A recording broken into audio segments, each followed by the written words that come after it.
Let's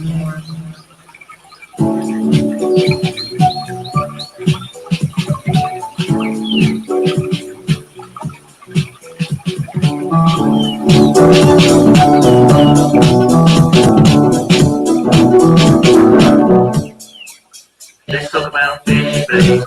Let's talk about you and me. Let's talk about all the good things and the bad things that make me. Let's talk about fish. Let's talk about fish. Fish.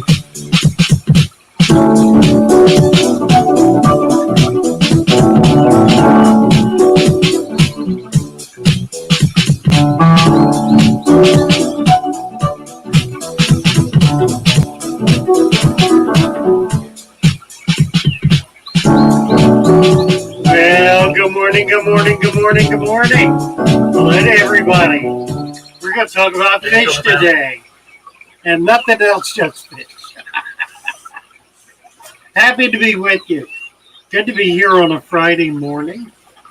We have a bubbling brook in the background. Those of you who got here a few minutes ago had an opportunity to share in that.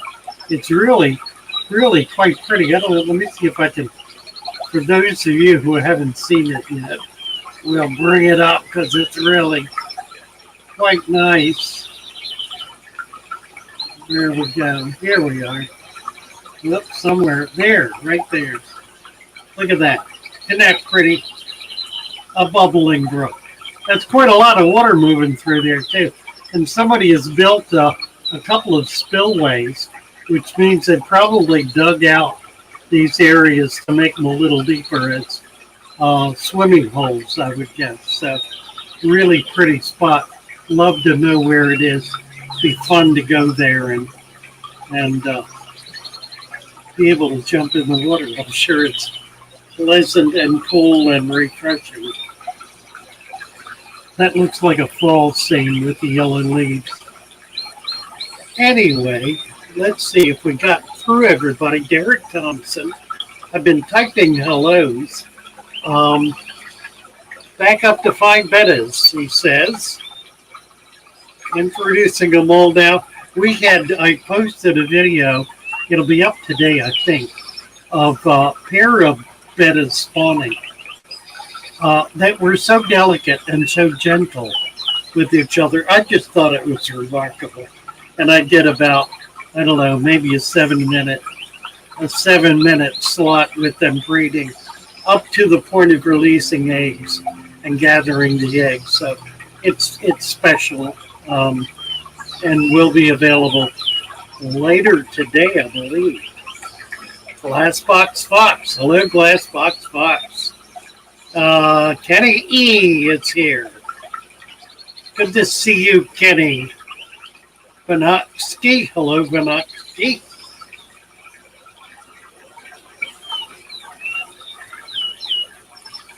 And Zachary Redgrave.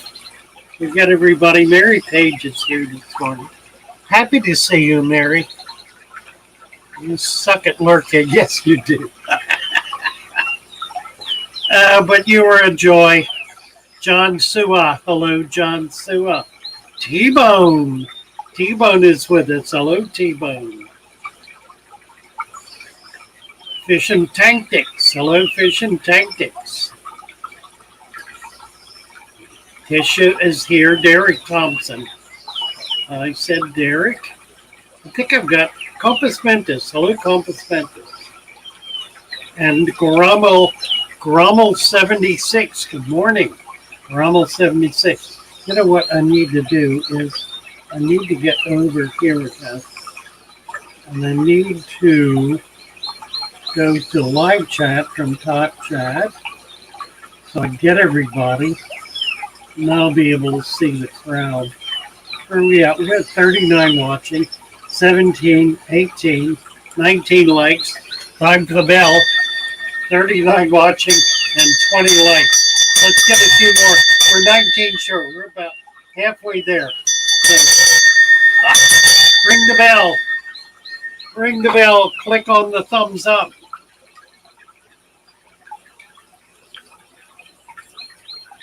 Let's see, John Jean Campbell, Christina Whitaker. Who else? Marty 80. Hi, Marty. Marky 0306 has been here for a while. Welcome to all of you. Hello, hello, hello. Against the Flow is with us. Who else? Have a banner on the bottom about Discord. If you have not gone over to Discord, by all means do. It is 24/7 chat. There are at least a dozen, typically 15 to 20 people there, 24/7, all day and all night. So there's a gang in there consistently and continuously.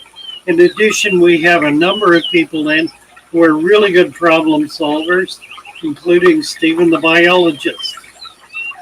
So it's a place you can go if you got a problem in the middle of the night and need some advice. It's a place to go to chat and just hang out. You can post pictures, you can post links, and you can do short videos. So it's a really remarkable and delightful chat room.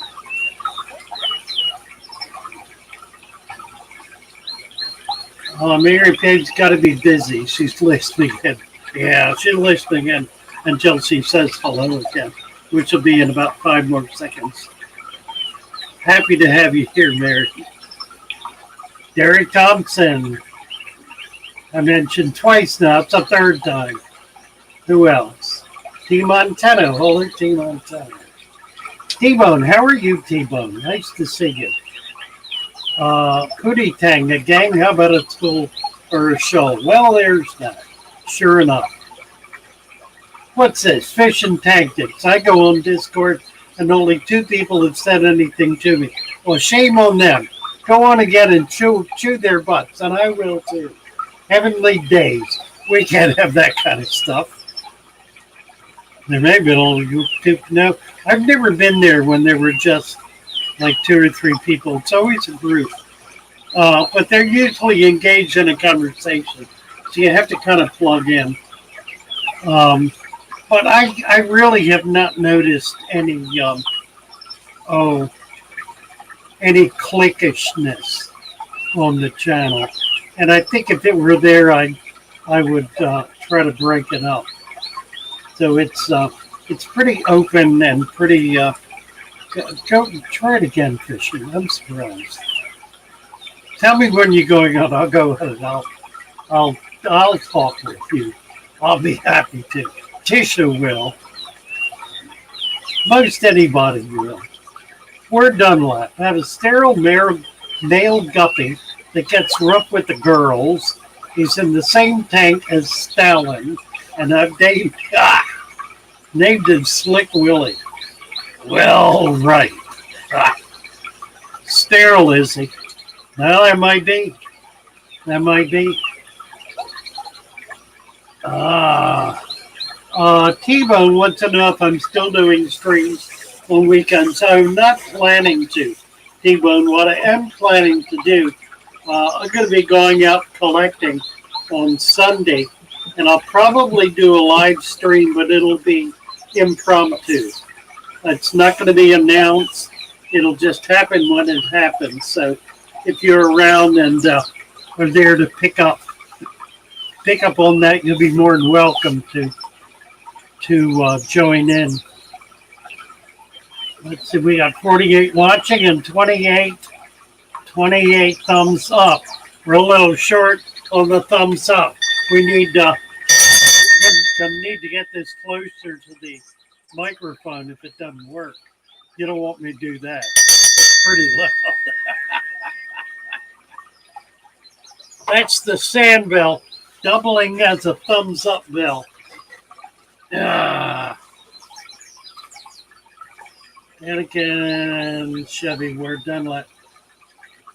Fish and Putty Tang, Chevy T, T-Bone. Daddy kid. Oh man, I'm jealous. Woody boys. I know. Love to have you with me. I would love to be out there going out with you. You've got a collecting trip planned, Kenny, that I would love to be part of. Love to be part of. I've done tide pool collecting in New England, on the coast of Maine and New Hampshire, not New Hampshire. Yeah, Portsmouth. I guess that's New Hampshire.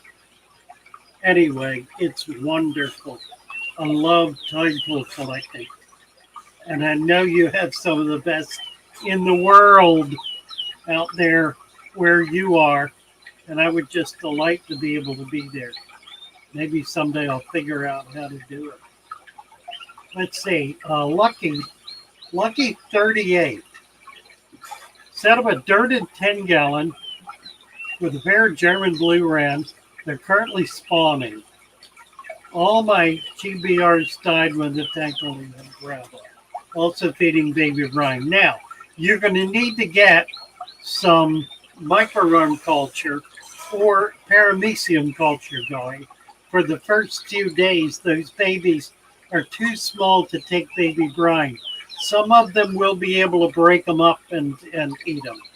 But for the most part, the baby brine shrimp are still too large for the very tiniest baby rams.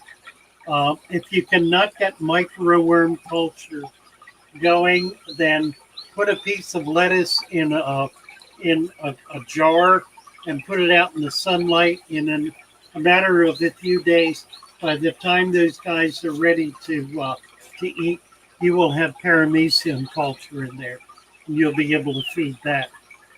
So be sure to do that at least for 2 or 3 days.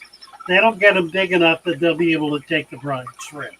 So get your culture going now while the eggs are being laid.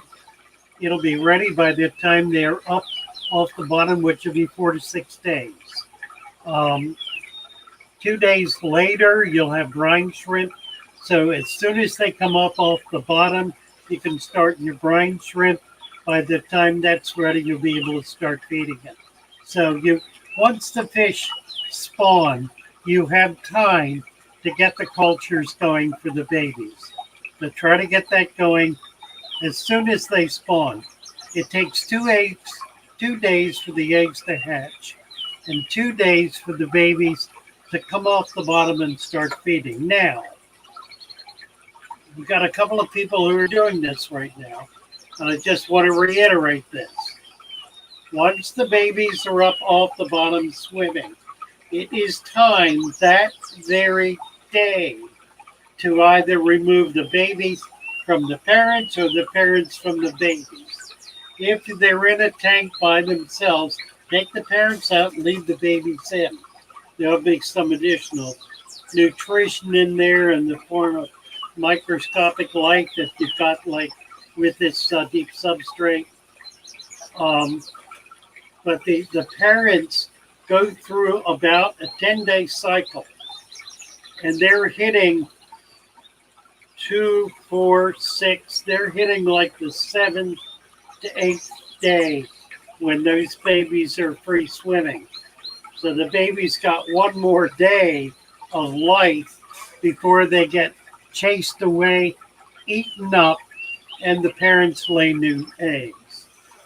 So what you want to do with these is, if you really want to get them going and get numbers, you need a series of tanks with the single pair. Now, if you're going to do that, I do not recommend you take the parents out. I recommend you siphon the babies out, because if you're going for quantity, you're going to have an adequate food supply. If you don't have an adequate food supply, don't try to go for quantity, because you'll fail. You have to have the food locked in. Once that's locked in, then you can take the babies out, put them in a bare tank with a sponge filter. Feed in there change the water every day or two to keep the ammonia level down, because that'll kill them.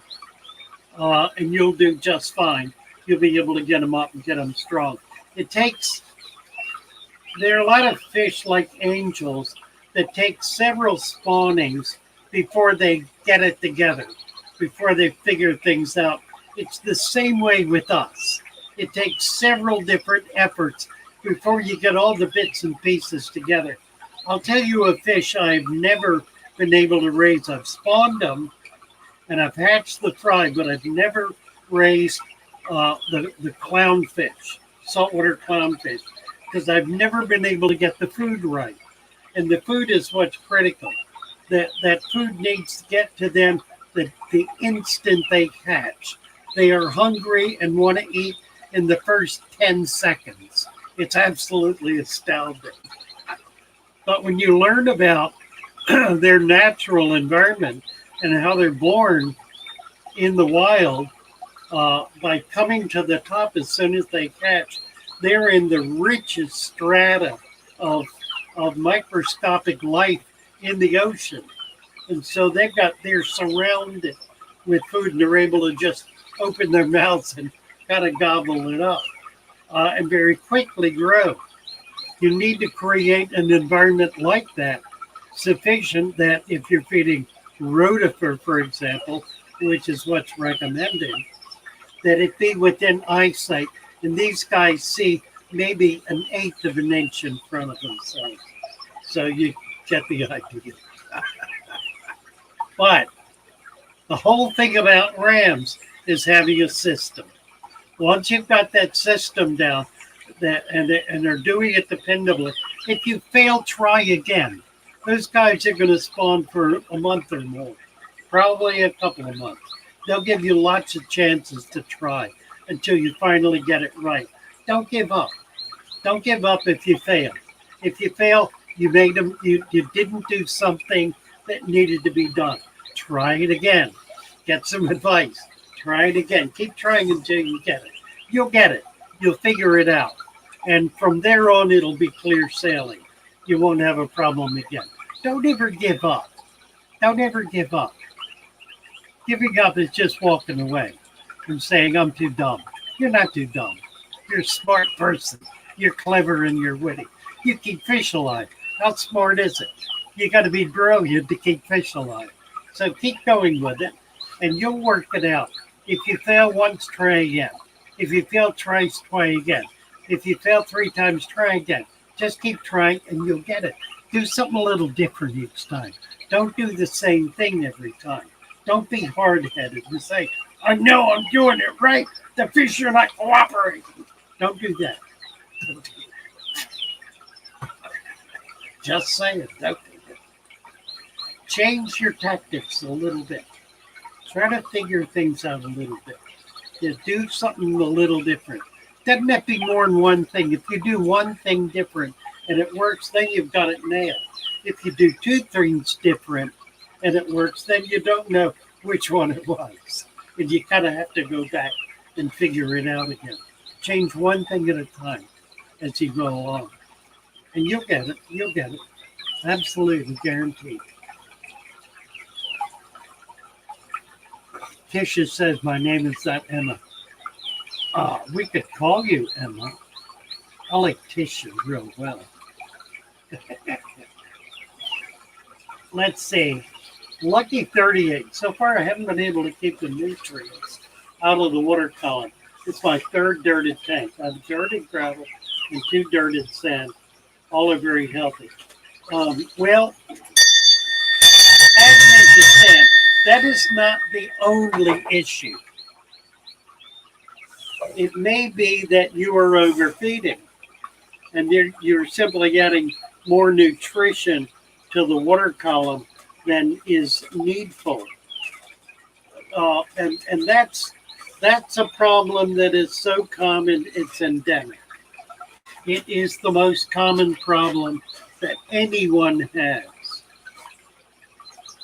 If you do not feed your fish for a month, unless they're baby fish, If you do not feed them for a month, they're going to be just fine. Most fish do not eat in the wild every day. They don't eat breakfast, lunch, and dinner. I just saw. Oh dear. I got your Depends on teeth. Gotta wear Depends when you come to father fish. Oh, T-Bone, I love you, man. Yeah, I know. It's true. If it's really bothering you or anyone, I'll stop it. I don't know what the effect is. That's really interesting. I'm referring, of course, to T-Bone's bubbling grunt makes me want to go to the toilet. Bubble. Oh, dear Lord. John Stewart, they should have an option for 2 or 3 thumbs up. Amen to that. Let's see. I just jumped up. Now I gotta go way back. Lord.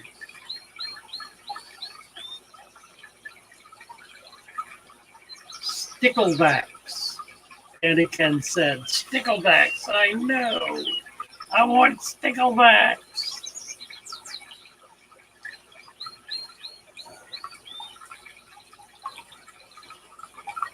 We're done like sterile due to fin deformity.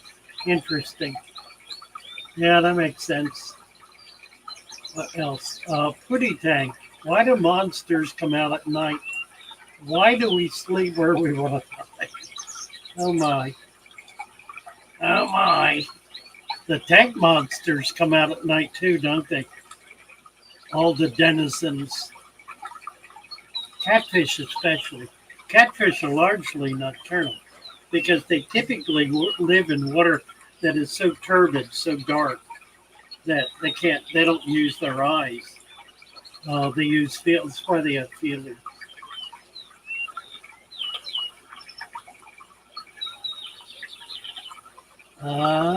John Sewer redacted his comment. Probably a good idea. Emily says it takes us several kids before we figure it out. Yeah, right, like that. I had one, never did get it figured out. Never did. Putty tang, my angels have spawned like 7 times and always eat their eggs. You need to pull the eggs. Next time they spawn, pull the eggs out, put them in a jar with a little air stone. Slow flow, little bit, with the eggs facing down. If they lay them on a leaf or some kind of device, whatever it is, if you can take them out, take that thing they laid their eggs on and put it in face down, not flat, but cocked on its side. A little air stone. You don't need the air going over the eggs. It'll create a water flow that'll go over the egg. That'll hatch them out. They'll hatch in like 2 to 3 days. And then you, baby angels, you can start feeding brine shrimp too right away. They're big enough to teach them. Now, once they hatch, they will not eat until they come up off the bottom. So a wiggler on the bottom is not capable of eating. If you put food in with them at that point, it's going to die, foul, and kill the babies. Don't do that. Wait until they're swimming. It takes 2 to 3 days, typically 2, for them to come off the bottom and be swimming. At that point, they have dissolved or they have absorbed all of their yolk sac and they're looking for food. So once they're up off the bottom, then you can start feeding them. Feed sparingly at first. You don't need to load it up. In spite of what I said earlier, don't load it up. Don't put so much food in there that it's gonna die off and foul the water. Be gentle and be slow and be careful, and you'll do well. You'll do very well. Pretty tank, do I not keep Fido in my saltwater tanks? Well, I do, but not in sufficient volume to be able to feed bigger fish. We're done with. I went to parochial school, so spawning is followed by a gilt trope. Trope it is. Trip, I meant. Trope, he said. Trope is good. I like gilt trope. Fishing tactics. Watch and fry eat cyclops. It is funny, isn't it? I know exactly what you mean. They tear them apart. They pull the legs off. And the babies will run around with the cyclop will run around with the babies hanging on by their mouth. Strange business. T-Bone, you need to get over on Discord. You will thoroughly enjoy that. Try to follow that link that's scrolling across the bottom and get on there. That'll be a wonderful spot for you. You'll have lots of folks to talk to.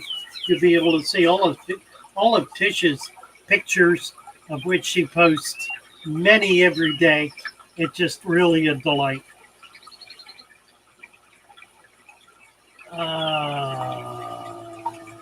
Gene says, thank you, I don't always feel brilliant. Nor do I, Gene, nor do I. I've had the week that was here. Guppy Grass, I laid angel eggs on the filter after 2 days.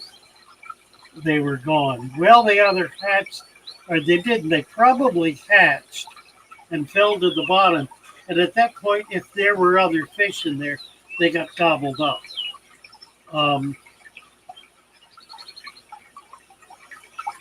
Unless you're saying you pulled it out. I don't know. Need a little more information about that. If you left them in the tank, they would have gotten gobbled up once they hatched. We're deadlocked. I've had no failures, but lots of less than optimal outcomes. Well, that's a good way to look at it. It's my learning process. You shoot for 100%, you've hit 90. That ain't bad. That ain't bad. That gives you heart to pick it up. Get to 92, 94, 96, 98, and then you're there. As opposed to failing and say, I'm back down to zero. You never back down to zero. You may get back down to 50% if you're really, really bad. But that means half of what you've done is right.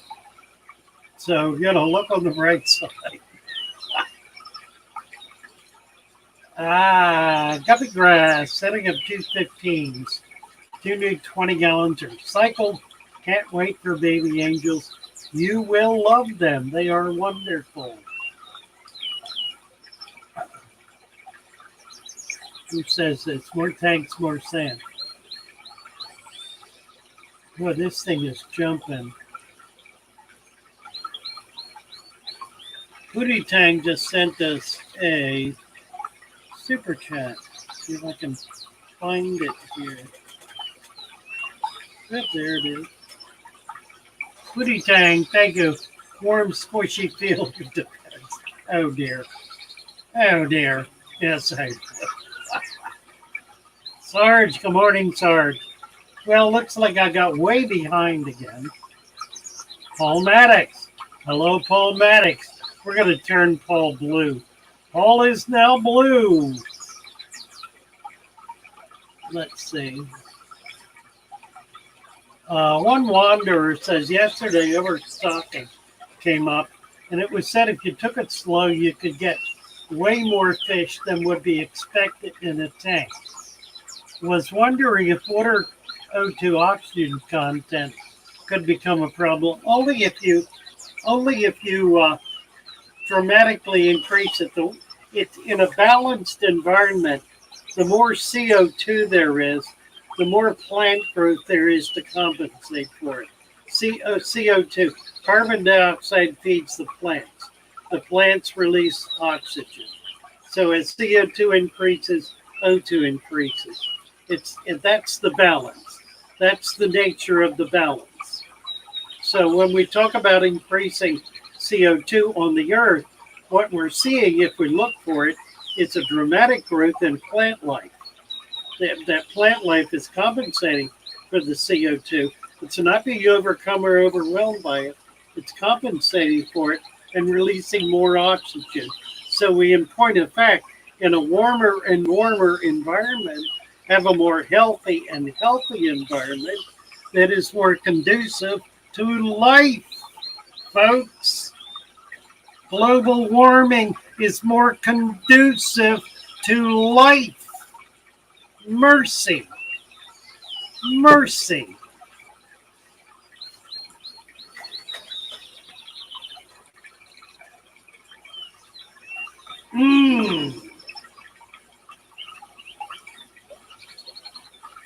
Guppy Grass Galorm, a female guppy that lost some of her scales, had like 8 babies.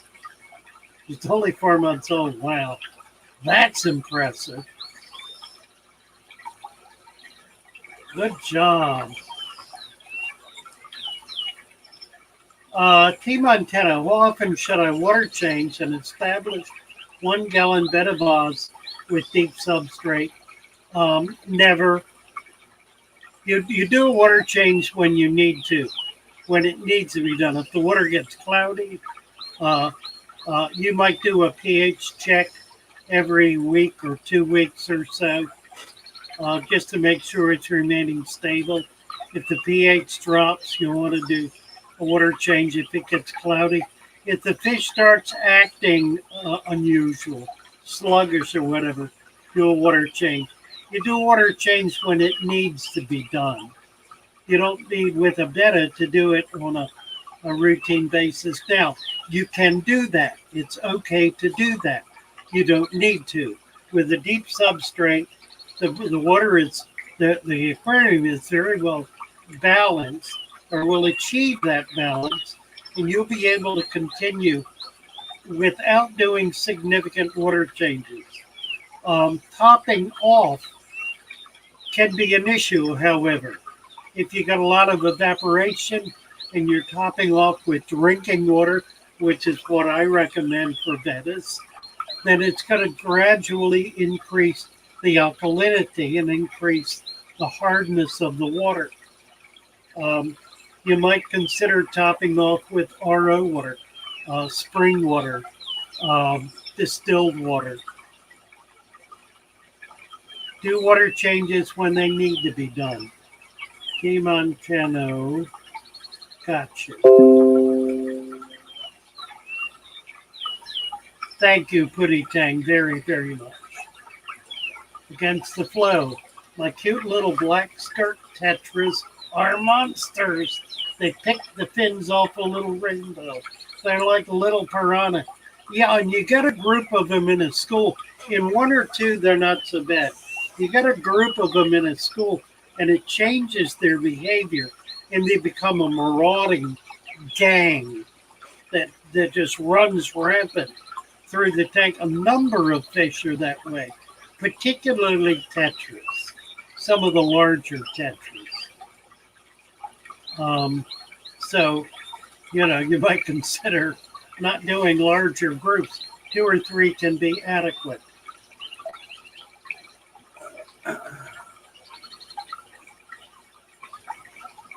James Hendry, if detritus worms are coming through my tap, should I worry about other parasites and bacteria? Water source is river.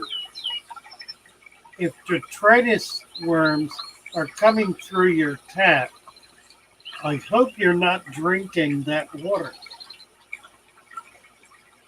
And I would suggest you put a filter on it. If that's human consumption water, you should not be getting detritus worms coming through your tap, James. If you do, you've got a very serious issue.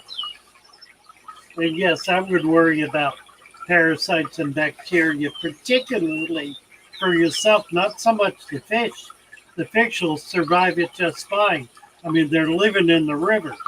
But I don't think you want to be drinking that pure river water, is my best guess. Christina Whitaker, my husband's family owned a lot of Texas. settled in Sarasota, Florida. His family is everywhere. Be fruitful and multiply is taken very serious. Yes, the Whitakers are indeed everywhere. Indeed. Including here in Sarasota. I have a few Whitaker friends here.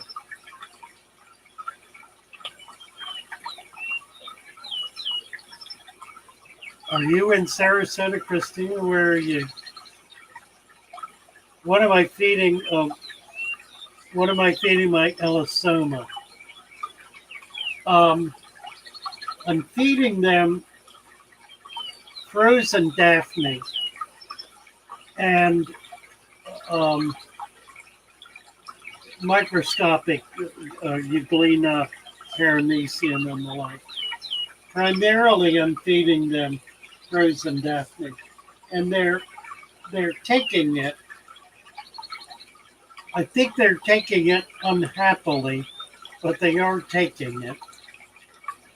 I have not lost any, and I've had these now for over a week, and I've got about 50 of them in there. I do have Elisoma Everglade for sale. They're doing quite well. They're 5 for $50 with 25 shipping. You can do it through PayPal or through GetGills. Through PayPal, I'll get them out to you right away. I will through GetGills too. I just make a little more money on PayPal, but it's not significant, and I don't feel bad about supporting GetGills. It's a nice site. So you can order those. You can also order Formosa. I got Formosa. Those are $5 a piece. I have some pupfish left. I think I can get a half a dozen. I need to get out and try to collect some more. And I will, in the next few days, have both blue line killie and golden top minnow. I will not carry gambusi. They're just way too aggressive. And starting next week, I'm going to have a lot of plants, wild plants. I will check them all out with my botanist friend to make sure there's nothing in there that's restricted. So Strange Fish. Is Strange Fish here? Hi, it's Strange Fish. Did not see it's Strange Fish.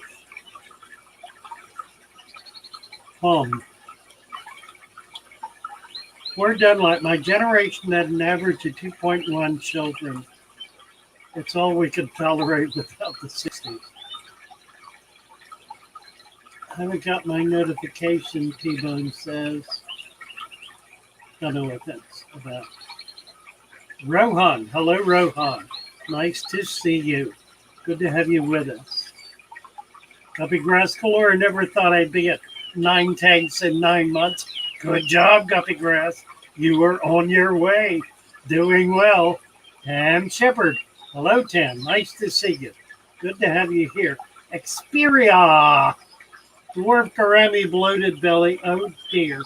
If it's eating, try feeding garlic. Crush it up and put it in as a food. If it's a bacterial infection, the garlic could take care of that. Try that, Xperia. And we're going to turn you blue just for the occasion, just so you'll feel better. But dwarf gouramis are problematic. Isabella, try to follow the link to Discord and one of the 4-digit code. Don't just try to click through. There is no 4-digit code. You should be able to click right on it. Should go right through. And this link at the bottom ought to work. Well, if I can snag it and try it. It's going to work on mine because I'm already there. If you're having trouble getting in, let me know and we will help. Let's see, Mermaid's Chorus. I had pneumonia spike kill all my cory fry last summer.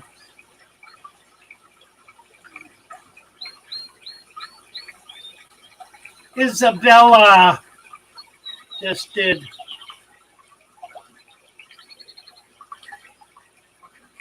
A super chat. I am so far behind. Here we are. Thank you, Isabella. A super sticker for $10 Canada. Thank you. Lovely. Appreciate that very, very much.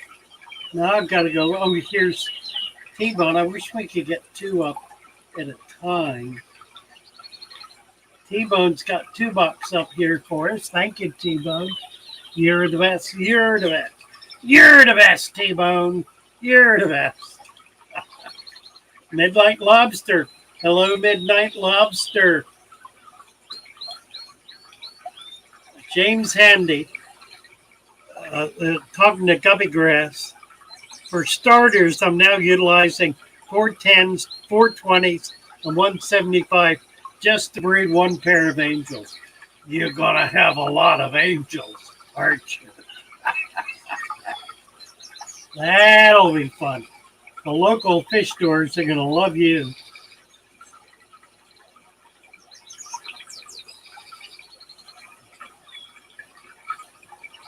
Let's see.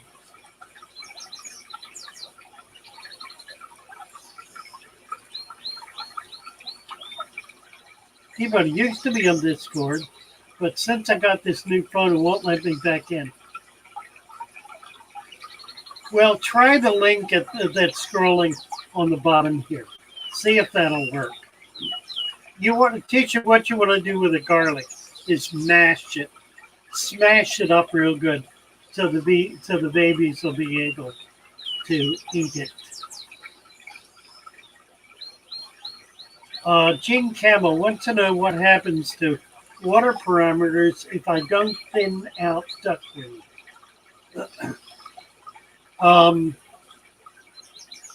Well,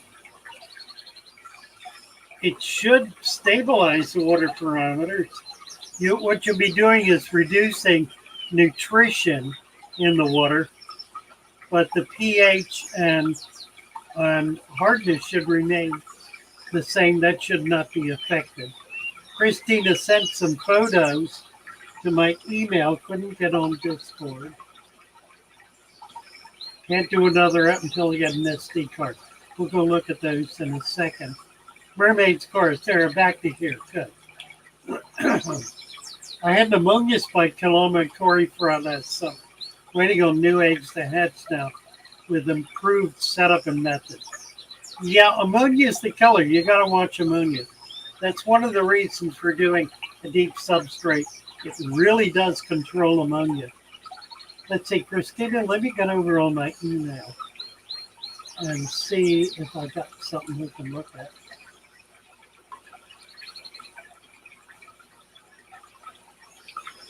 Oh, I got an invite today from Sean Peck at PeckTech to do an interview with him. So I'm excited about that. He's now saying, do I have a time or date that works out best? Tuesday, May 11th, around 5.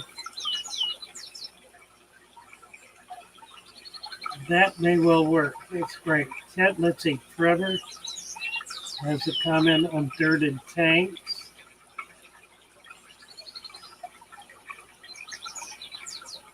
I think I saw that. Anthony says Randall Poozer. I don't have your Christina, I don't have. Did you send fatherfish at fatherfish.net? Fatherfish at fatherfish.net. Let's see. I want to get Isabella back up here. Thank you, Isabella. You are a dear. I do appreciate you. Excuse me. Anyway, thinning out duckweed. The biggest problem, I think, with duckweed is that it reduces light getting into the tank. so the other plants are put in shadow. So I try to keep it clear for that reason. Guppy Grass, great working from home and peeking over at my tanks and seeing so many wonderful things. I never want to go back to work. I know.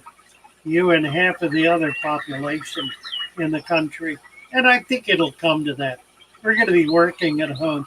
The next generation is going to be working at home. We're not going to have offices. We will have meeting halls, maybe. Maybe not. We'll have dance parties. We need to have dance parties. That's what we need. We need to have dance parties and we need to have banquets. Those two things. Two things you cannot do online. You cannot do dance parties and you cannot do banquets. There's a third thing I won't mention, but it goes without saying. But for general social activity involving large groups of people in open, friendly, warm, and loving and moral relationships, if you will, we need dance parties and we need banquets. Need those two things. They're kind of critical. Oh, and what other? We need mega events. More mega events. You know, big crowds of people getting together and screaming and hollering is wonderful. It's great for the spirit, great for the soul. Creates memories that last forever. Moving right along.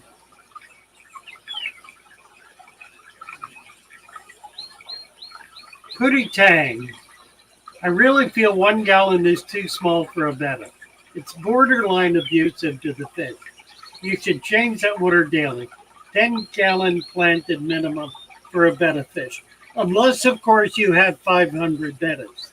Then 500 10-gallon tanks is a little impractical. So, you know, I give you that. That being the issue. If you want to keep all your bettas and you have 100 bettas, 100 10-gallon tanks may not be practical, Pootie Tang. 1 or 2 is fine.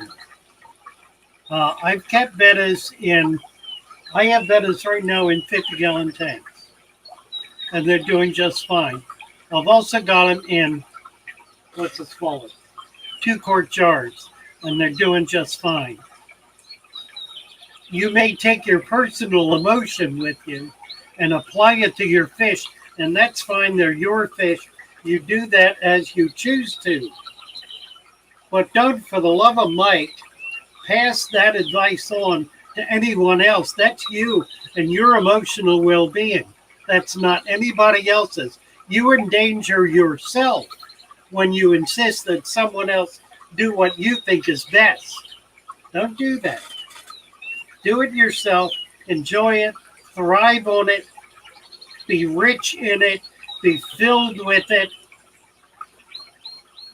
And allow others to do as they enjoy and feel the benefit of for themselves. We are, after all different here.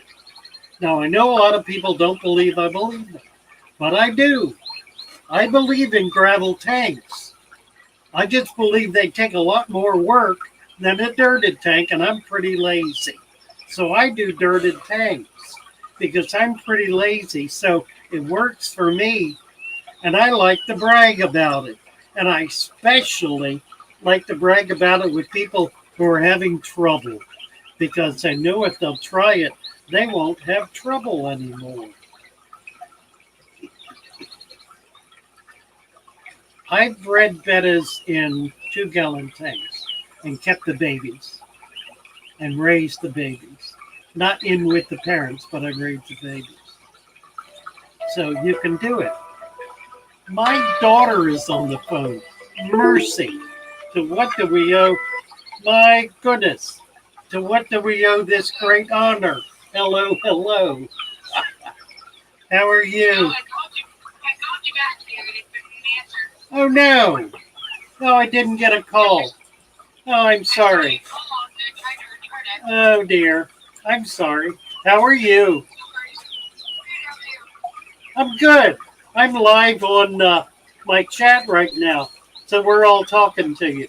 We got about 50 people here. Lovely. So I thought I had a family question.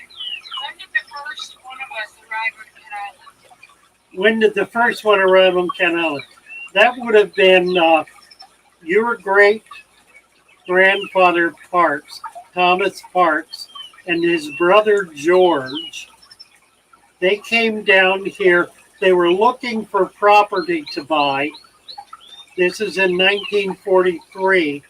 And they came here because Kent Island at that time was the most remote place in the northern part of the Chesapeake Bay, that is above Smith Island. There were ferries then. There was no bridge. So they had to come over on a ferry. And they went to a place that still exists. It's changed names now. That little bar on the Stevensville Road that goes out to 50. We went there. You took me there last time I was there. Can't remember. Yes, yes, exactly. They went there way back in the 40s, and they were sitting at the bar on a Sunday morning, and there was a farmer there crying in his beer about how he hated his farm and hated being on Cat Island. So they got to talking with him, and he said he offered to show them the land. He said it was on the water, so they went out. That was Cox Neck Creek. That was the property. They gave him a check that day, or gave him cash. I think they gave him $100 cash, signed a contract, came back the next day with a balance, $11,000. They bought 150 acres for $11,000, 5 miles of waterfront. A great day in the family's history. So there you have the whole story. Yes. So it was 150 acres. Yes. 5 miles of waterfront. Right. For 11K. That was down Cox Neck Road. That was what? That was down Cox Neck Road. That was off. Yeah, it was Benton's Pleasure. That was Benton's Pleasure. So where did they live before that? My grandfather was living then in northern Baltimore, up near Glenelg Martin's. He had been working for Glenelg Martin's. He ran the tool and die shop, which was the tool shop that made all the tools that built all the airplanes that won the war. So he made the tools that built the airplanes, but he didn't want to do that anymore.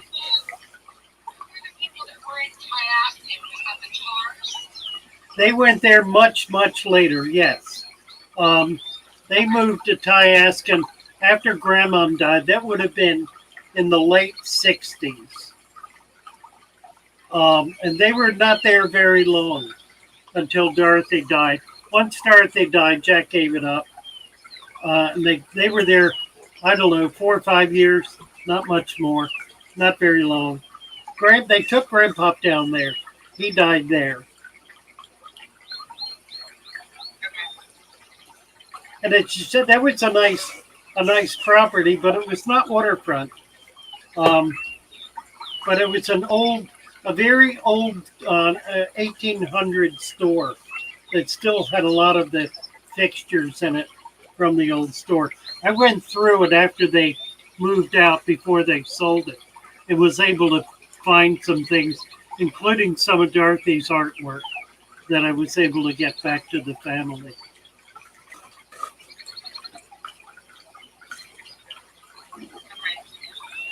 I'm thinking about coming up late in April for the dedication of the butterfly garden at the zoo. I think that's the 24th of May. Any chance I can stay with you for a little while? May. I'm sorry, you said April? May, May. in about a month. I think I'm going to be back to Florida May. Oh, okay. Well, So well, I don't know what the dates are. okay. Well, catch up with me when you come down here, please. I'd love to have dinner with you or whatever. All right. All right, thank you. Love you. You bet. Bye bye. That's interesting. Family history. Now, what is that? What is that? What just happened there? Something happened there that's really critical. Did you pick up on it? Let's see if we can find someone in the chat who's up on this. I'm going to go to the bottom.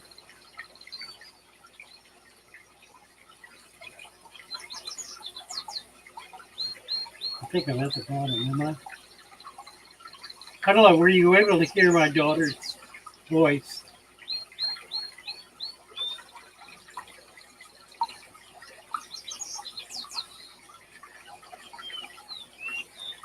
Maybe none of that got through. We're all talking about crushing garlic.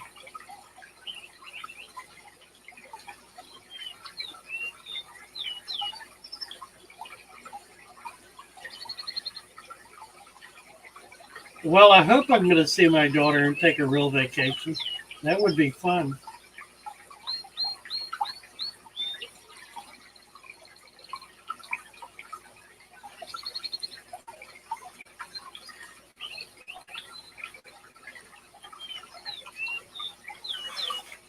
Yeah, you learn some of the family's history. I'm not trying to listen. I did that deliberately so you could listen. I even had her voice on speaker.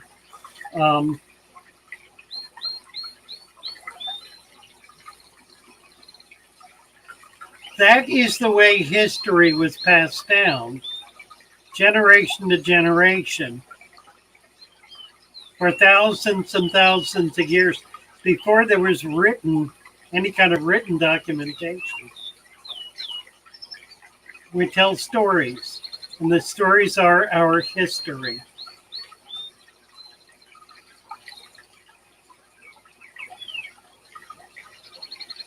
So that was real special being able to do that.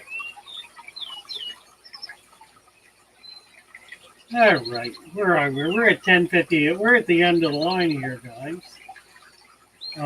We have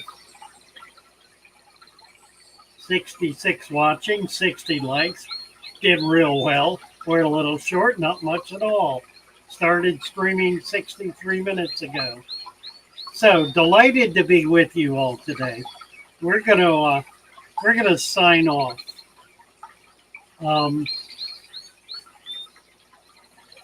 Baroque music. Do I want to do Baroque music? You know what I'd like to do? Let me go back. Baroque music. Let's just do.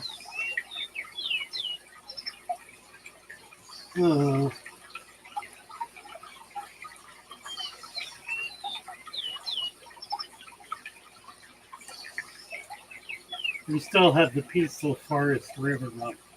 Guess we can look at that. That is nice, isn't it? All right, I guess we'll go off with that. Thank you all. Delightful to be with you. Had a wonderful time.